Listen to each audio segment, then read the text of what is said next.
Once upon a time, in the heart of a place called Ajegunle in Lagos, there lived two young men named Chinedu and Tunde.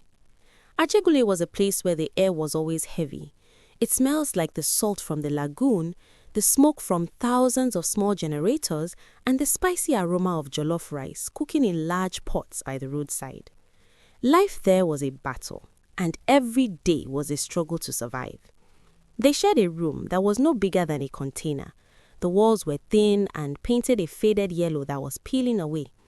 Inside, there was only one iron bed with a thin mattress, a rickety wooden table, and a plastic bucket for their water. Above them, an old ceiling fan turned slowly, making a tired clack-clack noise. It didn't really cool the room, it just pushed the hot, humid air from one corner to the other. Chinedu was a man of quiet discipline.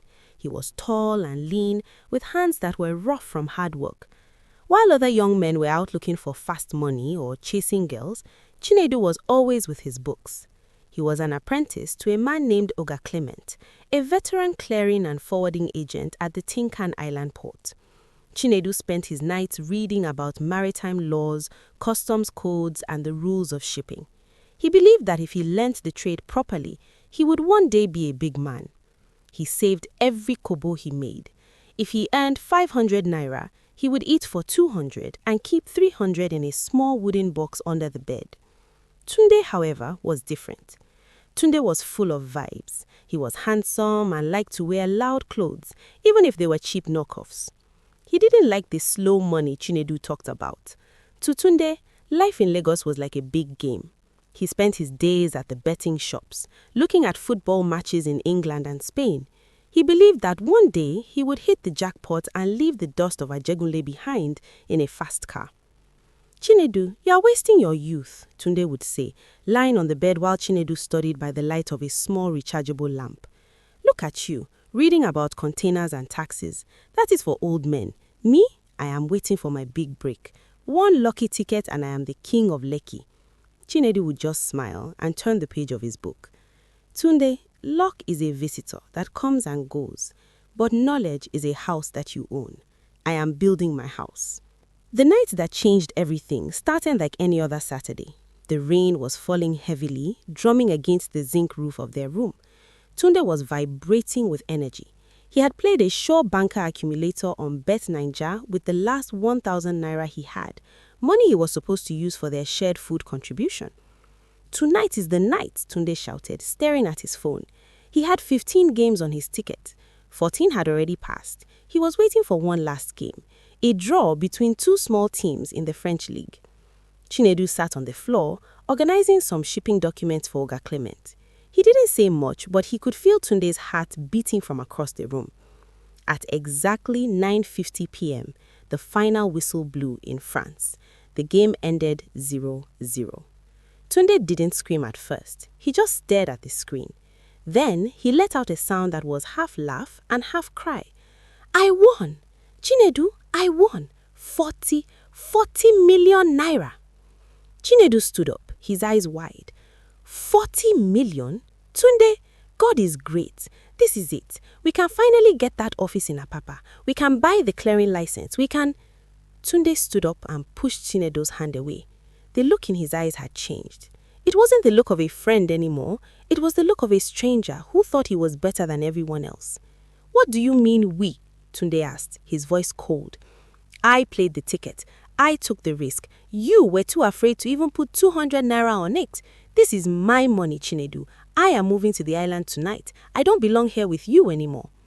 Chinedu was shocked. He had shared his food, his bed, and his life with Tunde for 3 years. "Tunde, we are brothers. You know how we struggled." "Brothers share the same level," Tunde said, packing his few clothes into a plastic bag. "I am on a new level now. Stay here with your books, Chinedu. Maybe one day you will clear a container for me." Before the sun came up, Tunde was gone. He didn't leave a single naira for the rent they owed. He didn't even say goodbye to the neighbors. He caught a taxi and headed straight for the bright lights of Lekki. Once Tunde got his 40 million naira, he felt like he was in heaven. He didn't go to a school to learn how to manage money. He didn't talk to an investment flick. Instead, he went straight to a car dealer. He bought a white Mercedes-Benz C300. It was shiny, fast, and expensive. He didn't even know how to drive properly, but he loved the way people looked at him when he revved the engine.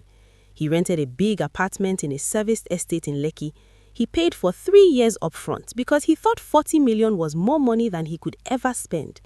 But the apartment was mostly empty because Tunde spent every single weekend in expensive hotels. He loved the feeling of people bowing to him. He stayed at places like the Echo Hotel and the Oriental, renting the most expensive rooms just to show off on social media. Tunde's life became a cycle of waste. Every night he was at the club. He became the chairman of the VIP section. He would buy 10 bottles of Hennessy at once just so the waiters would bring them with sparklers and loud music. He loved the attention. He was surrounded by a girl named Vanessa and her friends. Vanessa was beautiful, with long hair and expensive makeup. She told Tunde she loved him, but she really loved his wallet. "Chairman, buy me that gold watch," she would whisper in his ear. And Tunde, wanting to look big, would pay 2 million naira without blinking. He spent money on designer clothes, shoes that cost thousands, and trips to expensive restaurants where the food was small, but the bills were large. He was spraying money at parties like it was rain. He thought he was successful, but he was really just a man with a hole in his pocket. Every time Chinedu tried to call him to check on him, Tunde would block the call or tell his boys to say he was too busy. He had completely forgotten where he came from. While Tunde was throwing money away, Chinedu was facing the hardest time of his life. After Tunde left, Chinedu had to work twice as hard to pay the rent for the room in Ajegunle. He didn't move. He stayed where he was, focusing on his work at the port. He became the favorite assistant to Oga Clement. Chinedu was the first person at the port at 6 a.m. and the last to leave. He knew every customs officer by name. He learned how to handle the Form M, how to calculate duties, and how to deal with the shipping companies. He was honest in a place where many people were greedy. If a client overpaid him, Chinedu would return the change. This made people trust him. One day, a very wealthy man came to the port. He was a major customer of Oga Clement, who imported specialized oil and gas tools from Europe. There was a problem. The tools were very expensive and very technical. The previous agent had made a big mistake in the paperwork, and the government was about to seize the goods. Oga Clement was busy, so he told the man, "Talk to Chinedu. He knows the law better than anyone." Chinedu took the job. He didn't sleep for 4 days. He went through every page of the maritime laws. He found a specific section that showed the tools were for national development, which meant they were exempt from certain taxes. He stayed at the customs office, explaining the law calmly and professionally. In the end, he cleared the goods perfectly. The wealthy man was so impressed that he didn't just pay the fee, he gave Chinedu a bonus of 5 million naira. But more importantly, he gave him a contract to clear all the company's equipment for the next 2 years. That was Chinedu's big break. He didn't go to the club, he didn't buy a Benz. Instead, he used that money to register his own company, Chin Logistics. He rented a small, neat office in Apapa. He hired 2 smart graduates to help him. He continued to live a simple life, putting every profit back into the business. After 3 years of building, Chinedu's company became one of the biggest in Tenkan. He cleared goods for oil companies and manufacturers. He was now a millionaire many times over. Only then did he decide to move. He bought a beautiful, modern house in Lekki. It was a house he owned, not one he rented. And instead of a flashy car that would break down, he bought a 2017 Lexus RX 350 SUV. It was a car that showed he was a man of substance and stability. While Chinedu was rising, Tunde was falling. The 40 million naira was almost gone. The Mercedes-Benz Tunde bought had started having engine problems because he never serviced it. He had spent so much on hotels and women that he didn't have the 500,000 naira needed to fix the car. One day, the car simply stopped moving in the middle of the road. He had to sell it for a tiny fraction of what he paid just to have money for food. Vanessa, the girl who loved him, left him the moment she saw he was counting his last thousands. She didn't even pick up his calls. His friends from the club also disappeared. The hotel managers who used to call him chairman now looked at him with disgust when he couldn't pay his bills. Tunde's 3-year rent in Lekki expired. He didn't have the money to renew it. He moved from a big apartment to a small room, then to a face-me-I-face-you house in a poor part of the city. He tried to win again on Bet Ninja, spending his last few naira on tickets, but luck was no longer his friend. He was back in the debt, but this time he was older and full of shame. One afternoon, Chinedu was driving his Lexus RX 350 through the heavy traffic at Mile 2. He was on his way to the port to sign a new deal. The sun was hot and the road was dusty. As his car slowed in the traffic, a hawker approached the window. The man looked miserable. His clothes were torn, his skin was dark from too much sun, and his eyes were full of pain. He was carrying a tray of bottled water and gala. "Oga, buy water, buy cold water," the hawker said, his voice very weak. Chinedu looked at the man in the car and froze. Under the dirt and the sadness, he recognized the face. It was Tunde. Chinedu rolled down his window. The cool air from the car's air conditioner blew into the hot street. Tunde looked at the man in the car. When he saw it was Chinedu, he dropped his tray. The bottles of water rolled into the gutter. "Chinedu," Tunde whispered. He looked at the Lexus, the expensive watch on Chinedu's wrist, and the peace on his face. He looked at the man he had called a pauper years ago. "Tunde," Chinedu said, his voice full of pity. "I heard about you," Tunde said, tears starting to fall down his face.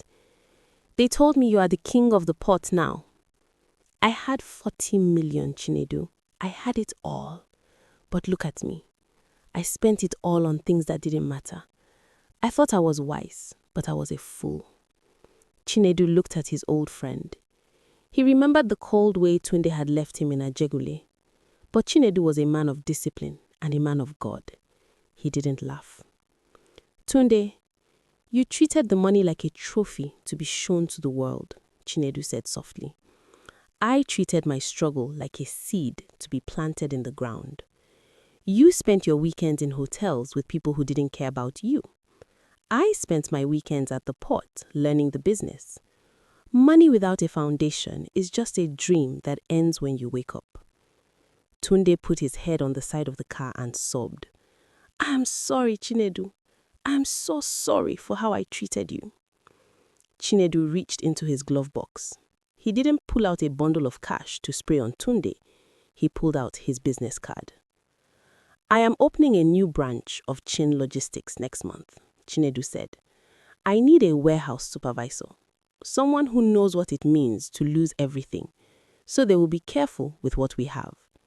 It is hard work, you will sweat, but I will pay you a fair salary and teach you the business properly." Tunde took the card with shaking hands.